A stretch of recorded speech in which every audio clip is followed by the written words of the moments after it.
Hello दोस्तों, पशु परिषद 2024 विज्ञान और पहली यूनिट भौतिक एवं रासायनिक परिवर्तन, जिसमें मतलब भौतिक परिवर्तन और रासायनिक परिवर्तन दोनों को अपन अलग अलग डिवाइड करके पढ़ेंगे इसमें। और इसमें भौतिक परिवर्तन में अपन इसको याद करेंगे कि वह परिवर्तन जिसमें किसी पदार्थ के भौतिक गुणों में परिवर्तन हो। तो इसमें लिखेंगे वह पदार्थ जिसमें भौतिक परिवर्तन होता हो, भौतिक परिवर्तन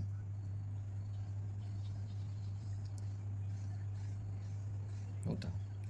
भौतिक गुण कौन कौन से हैं ये याद करेंगे अपन। तो भौतिक गुणों में आकृति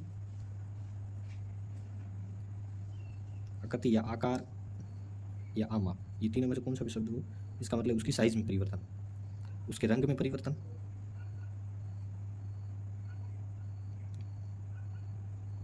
और इस प्रकार से आगे इसमें ऐसे परिवर्तन में जो मतलब अभिक्रिया होती है वो उत्क्रमणीय होती है। तो इसमें लिखेंगे इसमें अभिक्रिया उत्क्रमणीय प्रकार की होती है। कैसे होती है? उत्क्रमणीय प्रकार की, उत्क्रमणीय प्रकार की होती है। उत्क्रमणीय का मतलब ये है कि जैसे जल से ठोस बर्फ, अब जल से ठोस बर्फ में मतलब कन्वर्ट होगी तो उसकी आकृति आकार और माप में मतलब चेंज हो गया, आयतन उसका बढ़ गया। अब वो वापस बर्फ से वापस जल में कन्वर्ट हो सकता है, तो उसमें मतलब भौतिक परिवर्तन हुए, जबकि उसके रसायन में कोई परिवर्तन नहीं हुआ। तो इस प्रकार से मतलब उसको वापस मूल, जैसे जल से ठोस मतलब बर्फ में बनाए और वापस उस बर्फ को अपन जल में कन्वर्ट कर सकते हैं, ये मतलब बैक वापस आ सकते हैं। तो इसमें मतलब पुनः मतलब नया पदार्थ है वो, मतलब पुराना पदार्थ जो मूल पदार्थ था उसको वापस मतलब कन्वर्ट कर सकते हैं। और इसमें अपन देखेंगे ज़्यादातर इसमें उदाहरण आते हैं, तो मतलब इसको उदाहरण देखेंगे अपन। उदाहरण में हम मतलब देखेंगे जैसे पानी से वाष्प और वापस पानी से बर्फ, ये दो उदाहरण हो गए। एक और उदाहरण इसका मेन है, वो है क्रिस्टलीकरण। क्रिस्टलीकरण जैसे किसी पदार्थ को, जैसे उदाहरण के तौर पर अपन नमक लेते हैं। अब नमक को अपन पानी में घोलते हैं और फिर पूछा जाए कि भाई नमक को पानी में घोलकर जो विलयन बनता है वो एक भौतिक परिवर्तन है या रासायनिक परिवर्तन, तो अपन कहेंगे वो एक भौतिक परिवर्तन है। क्यों? क्योंकि नमक जब पानी में घुलता है तो अपन मतलब उसको वापस नमक प्राप्त करने के लिए उसको जब भाप से पानी उड़ेंगे तो मतलब पीछे बचेगा वो नमक बचेगा, तो मतलब वापस नमक को अपन प्राप्त कर लेते हैं। इस प्रकार से क्रिस्टलीकरण में मतलब जो फॉर्म होती है वो क्रिस्टलीकरण में मतलब वापस उस मूल अवस्था को धारण कर लेता है। इस प्रकार से ये एग्जाम्पल मेन इंपॉर्टेंट है क्रिस्टलीकरण का, क्योंकि ये काफ़ी एग्जाम में आया हुआ है और ये इस दृष्टि से भौतिक परिवर्तन का ये मेन उदाहरण है। और इसके साथ साथ में और अपन उदाहरण देखेंगे जैसे आसवन, संघनन, आसवन संघनन, और इसका एक मेन इंपॉर्टेंट उदाहरण है ऊध्रुपातन। जैसे ऊध्रुपातन में आपको बता दूं, जैसे नौसादर है, कपूर है, ये सीधे ठोस से सीधे गैस में परिवर्तन होते हैं। इसलिए ऐसे पदार्थ जो सीधे ठोस में होते हैं और सीधे वो गैस में परिवर्तन हो जाते हैं, उसको ऊध्रुपातन क्रिया द्वारा मतलब वो होते हैं। तो ऐसे उदाहरण ही ऊध्रुपातन के हैं। संघनन के पानी होता है, पानी मतलब जब वाष्प से वापस जल में कन्वर्ट होता है वो संघनन अवस्था के थ्रू वो आपस में मतलब इकट्ठा होकर जल बनता है। तो ये तीनों उदाहरण है, आसवन, संघनन और ऊध्रुपातन, ये तीनों ही उदाहरण भौतिक परिवर्तन के हैं। इसके साथ साथ अपन और देखेंगे तो मतलब एनसीईआरटी में अपन ने जो दे रखा है उसका अपन देखेंगे। जैसे एनसीईआरटी में दे रखा है एक उदाहरण है, जैसे मोम का पिघलना, मोम का पिघलना, ये भी एक भौतिक परिवर्तन है। दूसरा है लोहे का चुंबक में बदलना, लोहे का चुंबक में बदलना, इस प्रकार से। और इसमें और उदाहरण है, जैसे एक एनसीईआरटी का उदाहरण है कि गर्म करने पर प्लेटिन तार का चमकना, गर्म करने पर प्लेटिन, गर्म करने पर प्लेटिनम तार का चमकना, ये एनसीईआरटी बेस्ड के उदाहरण है जो एनसीईआरटी में दे रखे हैं। और ये ही इंपॉर्टेंट बनते हैं क्योंकि जो एग्जामिनर देखता है वो मतलब ज़्यादातर एनसीईआरटी बेस्ड के क्वेश्चन बनाता है, और पिछले साल के आए हुए क्वेश्चन ज़्यादातर यही है, तो मैंने यही क्वेश्चन लिए हैं। और क्योंकि इसमें देखो प्लेटिनम गर्म करने पर प्लेटिन तार का चमकना, मतलब ये जब इसको गर्म करते हैं प्लेटिन तार को तो ये मतलब ये पूरा लाल टाइप दिखाई देता है, मतलब उसके रंग में परिवर्तन हो गया। लेकिन वापस इसको ठंडा करेंगे तो ये अपने वापस मतलब मूल रंग है वो दिखाता है। तो मतलब ये चेंजेस तो हुआ लेकिन इसके रासायनिक परिवर्तन ये नहीं हुआ, ओनली फॉर भौतिक परिवर्तन हुआ। इसके साथ में और उदाहरण में फटाफट आपको इसके मैं बता देता हूँ, वो आपको मतलब मेन इंपॉर्टेंट याद रखना है। जैसे पानी में नमक या शक्कर, नमक या शक्कर का घुलना, ये भी एक भौतिक परिवर्तन है। और एक और है चौक के छोटे छोटे टुकड़े करना, चौक के छोटे छोटे टुकड़े करना, ये भी एक तरह का भौतिक परिवर्तन है। और इसके बाद में बादलों का बनना, ये भी याद रखना क्योंकि ये भी इम्पोर्टेंट है, बादलों का बनना। क्योंकि बादल किससे बनते हैं? पानी के, जब वाष्प अवस्था में पानी ऊपर जाता है और जब वो वाष्प ऊपर जाती है तो एक तरह की अपन को धुंध बादल के रूप में दिखाई देती है, और संघनन की विधि के द्वारा फिर वापस वो ठंडी होकर नीचे बरसात के रूप में गिरती है। तो ये बादलों का बनना भी एक भौतिक परिवर्तन है। इसके साथ साथ में गलन और निक्षेपण, गलन निक्षेपण, ये भी एक भौतिक परिवर्तन है। गलन मतलब ठोस अवस्था है और उससे जब द्रव अवस्था बदलेगी तो गलन से बदलेगी। निक्षेपण मतलब जमाव, जो मतलब वही चीज़ जम जम के वो एक मतलब पूरी पदार्थ के रूप में हो जाएगी तो वो एक निक्षेपण की तरह हो जाएगी। फिर बाद में और इसके उदाहरण हैं जैसे कांच का टूटना, कांच का टूटना, ये बस आपको सारे उदाहरण हैं वो आपको याद रखने हैं, ठीक है। क्योंकि मेन इसके उदाहरण ही आते हैं क्वेश्चन में और मेन ही उदाहरण पूछते हैं। बाकी मतलब परिभाषा वगैरह भी याद रखना, क्योंकि परिभाषा वगैरह भी कभी कभी क्वेश्चन में पूछ लेते हैं, लेकिन ज़्यादातर उदाहरण याद रखना क्योंकि मेरे हिसाब से उदाहरण के क्वेश्चन आने की संभावना रहती है और ज़्यादातर उदाहरण ही पूछते हैं।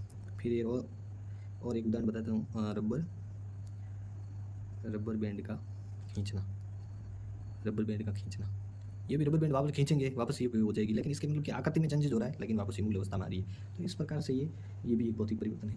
यहाँ पे कागज व लकड़ी के टुकड़े करना, ये भी है, सरल है उदाहरण, लेकिन फिर भी ये भी उदाहरण एनसीईआरटी में दे रखा है। कांच कागज, कांच कागज और लकड़ी, कांच कागज और लकड़ी के टुकड़े करना, ठीक है, ये भी इसका उदाहरण है। और इसके बाद में और उदाहरण इसमें से देख लेते हैं, क्योंकि मैं पूरे उदाहरण देख लेता हूँ क्योंकि क्वेश्चन बाहर नहीं जाना चाहिए किसी भी प्रकार से। तो और उदाहरण एनसीईआरटी बेस है और उसमें से एक और एनसीईआरटी बेस क्वेश्चन है, उसका मैं यहाँ पर लिख देता हूँ, एल्यूमिनियम को पीट कर उसका पतला पत्र बनाया जाता है, तो वो भी एक भौतिक परिवर्तन का उदाहरण है। तो अपन लिख लेते हैं यहाँ पे एल्यूमिनियम को, एल्यूमिनियम को पीट कर उसका पतला पत्थर बनाना, मतलब एल्यूमिनियम की पतली एकदम चीट बनाना, उसको पीट के बनाई हो जाती है। फिर बाद में स्प्रिंग की आकृति में बदलाव, ये मतलब हो गया, और मतलब इतने काफ़ी है, मैंने लिखा है ये मतलब आराम से आप मतलब इसको याद कर लेना। और बाकी वाले एक और उदाहरण मैं लिख देता हूँ इसमें, जैसे सोने, लोहे, कांच आदि का पिघलना, ये भी एक मतलब उदाहरण है एनसीईआरटी में, सोने, लोहे और कांच का पिघलना, मतलब इसमें चेंजेस कुछ नहीं हो रहा है, यदि पिघल रहा है तो उधर अवस्था बदल रहा है और पहले वो ठोस अवस्था में था, लेकिन रासायनिक रूप से इसमें कोई चेंजेस नहीं हुआ। इस प्रकार से ये इतने उदाहरण हैं और सारे उदाहरण लगभग मैंने लिखवा दिए है। यदि वो एक्स्ट्रा और भी मतलब उदाहरण यदि आपके सामने यदि आ जाए तो ये मतलब आपको याद रखना है कि ऊपर मैंने जो लाइन लिखाई है, जैसे वह पदार्थ जिसमें भौतिक परिवर्तन होता है वो, और भौतिक परिवर्तन किसमें, जैसे आकृति, आकार, माप, रंग और उसके मतलब, और ये इस प्रकार की उत्क्रमणीय प्रकार की प्रक्रिया है जो मतलब एक बार आगे भी हो सकती है, मतलब जैसे पानी से बर्फ़ बन सकता है और बर्फ़ से वापस पानी भी बन सकता है, मतलब ये आगे भी जा सकती है और पीछे भी जा सकती है, इस प्रकार से। अब अपन सेकंड बात करेंगे वो रासायनिक परिवर्तन की। तो रासायनिक परिवर्तन की बात करेंगे तो जैसे अपने भौतिक परिवर्तन की बात करी, उसी तरह से रासायनिक परिवर्तन में भी सेम ही है। इसकी मतलब परिभाषा जैसे कि वह पदार्थ जिसमें रासायनिक परिवर्तन, रासायनिक गुणों में परिवर्तन होता हो, तो मैं यहाँ पे लिख लूँगा वह पदार्थ जिसमें रासायनिक गुणों में परिवर्तन होता हो या रासायनिक परिवर्तन होता हो, मतलब केमिकल चेंजेस, वो पूर्ण रूप से मतलब नया पदार्थ बनेगा।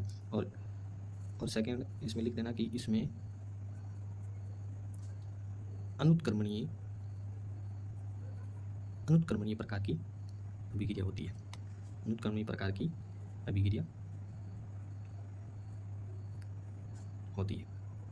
जैसे अनुत्क्रमणीय, जैसे एक बार यदि वो चेंज हो गया तो वापस वो अपनी मतलब मूल अवस्था में वो वापस नहीं आ सकता। जैसे दूध से दही में कन्वर्ट, ठीक है, ये एक उदाहरण है रासायनिक परिवर्तन का। तो दूध जब पहले था, अब वो दही बन गया, अब दही बन गया तो वापस उसको दूध में कन्वर्ट नहीं कर सकते, तो मतलब अनुत्क्रमणीय प्रक्रिया। एक बार वो आगे चली गई तो फिर बाद में वो पीछे वापस मतलब मूल अपनी अवस्था में नहीं आ सकती। तो अपन इसमें से ज़्यादा उदाहरण ले लेते हैं। और इसमें एक बात मैं और लिख देता हूँ कि इसमें नए पदार्थों का निर्माण होता है। इसमें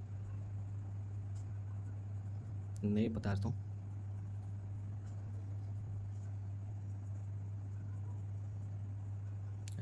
का निर्माण होता है, ठीक है। और इसमें भौतिक परिवर्तन में एक और लिख देते हैं कि इसमें, यहाँ पे मैं एक पॉइंट बनाकर लिख देता हूँ भौतिक परिवर्तन में, कि इसमें पुनः पदार्थ, जैसे मूल, ठीक है, मूल पदार्थ, पुनः मूल पदार्थ बना सकते हैं, ठीक है। इसमें पुनः मूल पदार्थ बना सकते हैं। और इसमें यदि एक बार चेंजेस हो गया तो अपन वापस पुनः मूल पदार्थ नहीं बना सकते। अब मैं इसके ज़्यादातर अपन मतलब उसके उदाहरण वो मैं दिखा देता हूँ आपको। जैसे पहले उदाहरण है इसमें किसी भी चीज़ का मतलब जलना, जैसे कोयले या ईंधन का जलना। तो मैं इसका यहाँ पे उदाहरण लिख लेता हूँ। उदाहरण,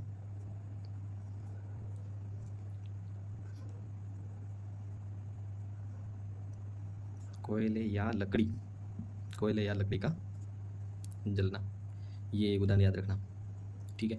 दूसरा याद रखना, इसमें दूध से दही बनना।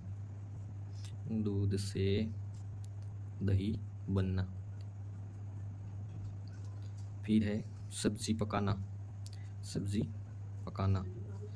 फिर है भोजन का पाचन। भोजन का पाचन एक प्रकार से रासायनिक परिवर्तन है। और लोहे पर जंग लगना, ये मेन इंपॉर्टेंट है क्योंकि ये एनसीईआरटी में भी दे रखा है। और लोहे पर जंग लगना, ये मैं ज़्यादातर जो मतलब एग्जांपल लेके आया हूँ वो सब एनसीईआरटी बेस्ड है। और एनसीईआरटी में ज़्यादातर मतलब ये क्वेश्चन दे रखे हैं और मैंने ये मतलब ज़्यादातर उदाहरण वहीं से लिए हैं, तो मतलब बहुत इंपॉर्टेंट है। और इसमें और लिखना, किण्वन एक प्रक्रिया है जिसमें मतलब केमिकल चेंज मतलब रासायनिक अभिक्रिया द्वारा मतलब शराब है, बीयर है वगैरह ये बनाई जाती है, ठीक है। तो किण्वन द्वारा शराब निर्माण, ये भी एक उदाहरण है। फिर एक और उदाहरण बता देता हूँ, मोमबत्ती व अगरबत्ती का जलना।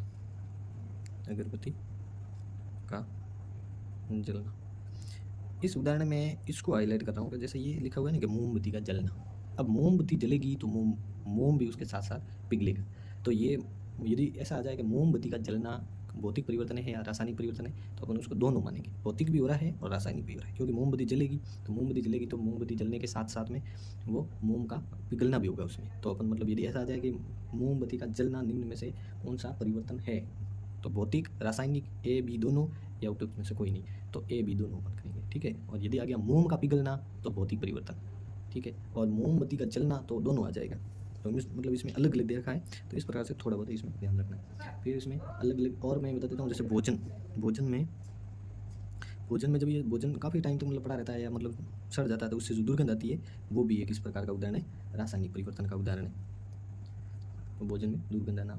अंडे का पकना, ये भी एक मतलब बढ़िया उदाहरण है, अंडे का पकना। और इसके बाद में एक और मेन इंपॉर्टेंट है, जैसे मैग्नीशियम के फीते का जलना। ये एनसीईआरटी में दे रखा है पूरा, ऐसे कैसे जैसे मैग्नीशियम के फीते का जलना। और चित्र के साथ में भी वो दे रखा है कि मैग्नीशियम कैसे पतला पतला बना दो, फिर उसको जला दो, फिर उसकी सीधी सीधी राख होगी और वो एकदम वाइट होती है राख इसकी। मैग्नीशियम फीते का जलना भी एक रासायनिक परिवर्तन है। और फिर इसके साथ में शरीर का खाद्य सामग्री का जो ऑक्सीकरण है वो मतलब, या फिर, ठीक है। और इसके साथ में एक और मैं यहाँ पे उदाहरण लिख लेता हूँ, सेब या आलू के कटने पर रंग में परिवर्तन, ठीक है। तो ये भी एक प्रकार का रासायनिक परिवर्तन है। जैसे सेब को काट के थोड़ी देर आप मतलब रखोगे तो उसका भूरा रंग पड़ जाएगा। आलू को थोड़ी देर मतलब काटोगे तो पहले तो एकदम पूरा वाइट, फिर बाद में मतलब हल्का पीला पड़ जाएगा। तो वो मतलब ये कारण किसका है, रासायनिक का है। वो ऑक्सीजन के साथ क्रिया कर लेते हैं और ये स्टार्च होता है आलू में, तो वो भी ऑक्सीजन के साथ में रहकर को मतलब हल्का पीला रंग दर्शाता है। और उसके बाद में जितने भी दहन वाली चीज़ें हैं, जैसे द्रवित पेट्रोलियम गैस का दहना, ठीक है, मतलब जलना, तो उसका वो भी मतलब इसका उदाहरण है। और इसके साथ में यहाँ पे मैं और लिख लेता हूँ उदासीनीकरण, क्योंकि ये मेन एग्जाम्पल है उदासीनीकरण। ये भी एक रासायनिक अभिक्रिया का उदाहरण है। पटाखों का विस्फोट होना, ये भी एक प्रकार का, इसमें यहाँ पे लिख देते हैं पटाखों का विस्फोट। ये भी एक प्रकार का रासायनिक परिवर्तन है। और इसके बाद में मतलब जो ध्वनि उत्पन्न होना भी एक रासायनिक परिवर्तन है, ये ध्यान रखना। ये भी एक मेन इंपॉर्टेंट उदाहरण है, ध्वनि का उत्पन्न होना। ध्वनि का उत्पन्न होना, ध्वनि उत्पन्न कब होगी? जब रासायनिक परिवर्तन के थ्रू कोई भी चीज़ विस्फोट होगी तो तब तो वो ध्वनि उत्पन्न करेगी। तो ये भी एक इसका उदाहरण है। और एक मेन इंपॉर्टेंट उदाहरण याद रखना है आपको, वो मैं इंपॉर्टेंट बता रहा हूँ, वो ओजोन का अपघटन। जब पराबैंगनी किरणें ओजोन लेयर पर टकराती है तो उसमें ओजोन का अपघटन होता है, जिसमें ऑक्सीजन है वो पराबैंगनी किरणों के साथ में रिएक्शन कर लेती है और और उसके बाद में बनती है O2 और वो ऑक्सीजन वापस नीचे आ जाती है। तो इस प्रकार से ओजोन का अपघटन होता है, वो भी एक रासायनिक परिवर्तन का उदाहरण है। इसमें मैंने लगभग के तो सारे उदाहरण और पूरे जितने भी अपने कराए हुए हैं विथ मैंने इसके साथ में इसकी परिभाषा भी बताई है। और ये भौतिक परिवर्तन का है और ये रासायनिक परिवर्तन का है। और ठीक है, और इसमें बाकी और भी उदाहरण वो दे देगा। तो अपन को ये याद रखना है कि जिसके भौतिक गुणों में परिवर्तन हो रहा है, आकृति, आकार, माप, रंग, और वापस उसको मूल पदार्थ में कन्वर्ट कर सकते हैं तो वो भौतिक परिवर्तन है, और वापस उसको मूल पदार्थ में कन्वर्ट नहीं कर सकते हैं तो वो रासायनिक परिवर्तन है। इस प्रकार से अपन इसको ये भौतिक और रासायनिक परिवर्तन का टॉपिक लगभग कंप्लीट हो गया है। इसके इतने उदाहरण है, काफ़ी है, और लगभग यदि क्वेश्चन आएगा तो इनमें से ही एक पूछा जाएगा। ठीक है, और ये आराम से याद कर लेना, इतना बहुत है।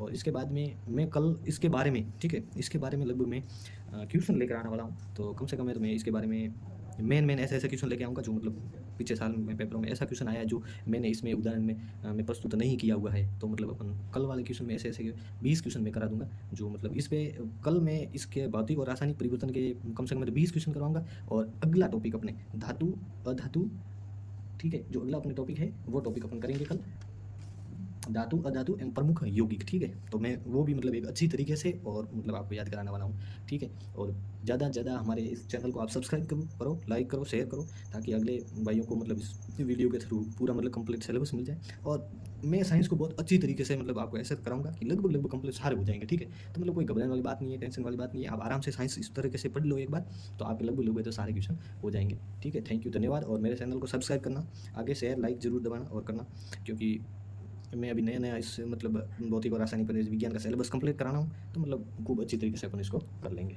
ठीक है, ओके, धन्यवाद।